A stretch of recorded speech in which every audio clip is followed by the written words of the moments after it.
संसदीय क्षेत्र में प्रधानमंत्री नरेंद्र मोदी और विशाल जनसमूह। गंधारी की जनसभा में प्रधानमंत्री नरेंद्र मोदी ने लोक बंधु राजनारायण को याद करते हुए कहा, यहां से कुछ दूर पर राजनारायण जी का गांव मोतीकोट है।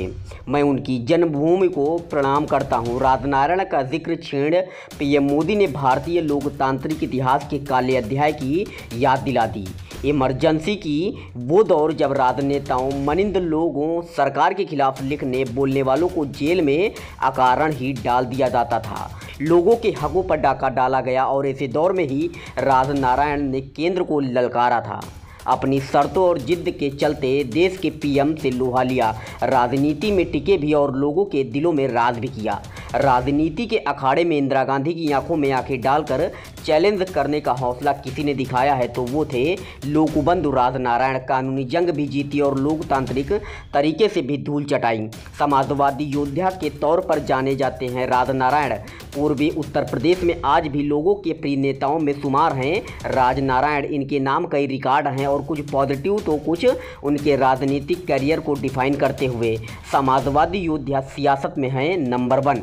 समाजवादी योद्धा के तौर पर ख्याति प्राप्त राजनेता थे राजनारायण सिंह। सियासत की पिच पर बैटिंग फ्रंट फुट पर की, तभी तो राजनीति के जयंत किलर के तौर पर भी पहचान बनाई। ऐसे किलर जो स्वभाव से फक्कड़ थे और मात भी दी तो राजनीति के आसमान की चमकती शख्सियत इंदिरा गांधी को मात भी ऐसी वैसी नहीं बल्कि उनके राजनीतिक कैरियर पर ही उन्हें अर्धविराम लगा दिया। एक नहीं 6 साल तक इंदिरा चुनाव नहीं लड़ पाई। 1971 में सभी संभावनाएं आशंकाओं को दरकिनार कर रायबरेली से ताल ठोकी।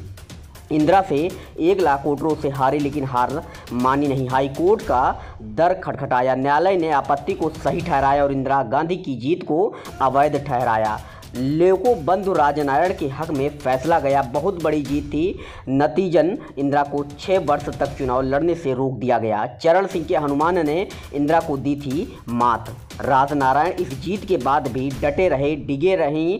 पूर्व प्रधानमंत्री इंदिरा गांधी को पहले कोर्ट में हराया और इसके बाद राजनीति के अखाड़े में भी इंदिरा गांधी को रायबरेली में भी करारी शिकस्त दी। 1977 में 19 महीने बाद जेल से बाहर आए तो एक संकल्प लेकर इंदिरा गांधी को चुनावी जमीन पर फिर से हराने की मंशा के साथ आगे बढ़े। समर्थकों को भी जीत का यकीन नहीं था, संशय में सब थे, लेकिन चौधरी चरण सिंह के गहरे दोस्त और खुद को उनका हनुमान बताने वाले राजनारायण ने यादगार भी कर दिया। जीते और केंद्रीय स्वास्थ्य मंत्री के तौर पर सेवाएं दी। आज़ादी के बाद सबसे ज़्यादा बार जेल गए राजनारायण सिंह पक्के समाजवादी थे। समाज को पहले बहुत कुछ दिया। 69 साल की ज़िंदगी में वो 80 बार जेल गए। एकमात्र ऐसे स्वतंत्रता सेनानी थे जो आज़ादी के आंदोलन से ज़्यादा आज़ादी के बाद जेल गए। अपने ही जीवन काल में ही बालिका शिक्षा को लेकर गंभीर रहे। बालिका शिक्षा के लिए राजदुलारी बालिका विद्यालय की स्थापना की। 1980 में वाराणसी में कमलापति त्रिपाठी के खिलाफ चुनाव लड़े। इससे पहले उनको प्रणाम कर ये भी कहा कि आशीर्वाद बनाए रखिएगा। किस्सा कुछ यूं ही है कि राजनारायण जी जब अपना पर्चा भरने जा रहे थे तो कमलापति के यहाँ गए और बोले, पंडित जी प्रणाम करने आया हूँ, आपका आशीर्वाद लेने। पर्चा भरने का पैसा मुझे आपसे ही लेना है। मैं आपके गुरु आचार्य नरेंद्र देव का शिष्य रहा हूँ। अब हम दोनों आमने सामने हैं। कोशिश यही करूँगा कि मेरी तरफ से आपकी मर्यादा का कोई हनन ना हो। ये उन दिनों की बात है। किताब ऑल द जनता मैन में एक दिलचस्प किस्सा है जो शख्सियत को डिफाइन करता है। बात 1958 की है। राजनारायण के राजतिलक जीवन का सबसे बड़ा दिन था। सितंबर 1958 उन्होंने अपने समाजवादी साथियों के साथ उत्तर प्रदेश विधानसभा में ऐसा हंगामा बरपाया कि उनको सदन से निकलवाने के लिए पहली बार हेलमेट लगाए पुलिसकर्मियों को सदन के अंदर बुलाना पड़ा। हुष्ट पुष्ट 3.5 मन वजन के राजनारायण जमीन पर लेट गए। पुलिस वालों को उन्हें खींचकर जमीन पर घसीटते हुए सदन से बाहर ले जाना पड़ा था। इस दौरान उनके पूरे कुमड़े फट गए थे। उनके जिस्म पर सिर्फ एक लंगोट बच गई थी। एक काम और जो उन्होंने किया उसकी चौतरफा चर्चा होती है ये बेयरफुट डॉक्टर्स को लेकर। स्वास्थ्य मंत्री के तौर पर उन्होंने एक बड़ा ऐतिहासिक फैसला लिया था।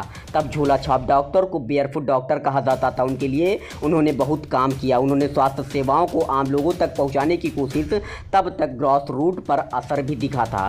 सब कुछ दान कर गए थे राजनारायण। 31 दिसंबर 1986 को राजनारायण ने दिल्ली के लोहिया अस्पताल में अंतिम सांस ली थी। बाद में बैंक खाता देखा गया तो उसमें महज 4,500 से संपन्न शख्सियत ने 800 एकड़ पुश्तैनी कृषि भूमि का बड़ा हिस्सा दलितों पिछड़ों को बांट दी थी, इसलिए क्योंकि वो अपनी विचारधारा से विवश थे। उस सोच के अनुसार जोतने बोने वालों को ही कृषि भूमि का मालिक बनाने के पक्ष में थे और ऐसा कर भी दिखाया। ऐसे में शख्स जो जिए भी ठसक से है और दुनिया से विदा हुए भी तो शान से। Bureau report, R express.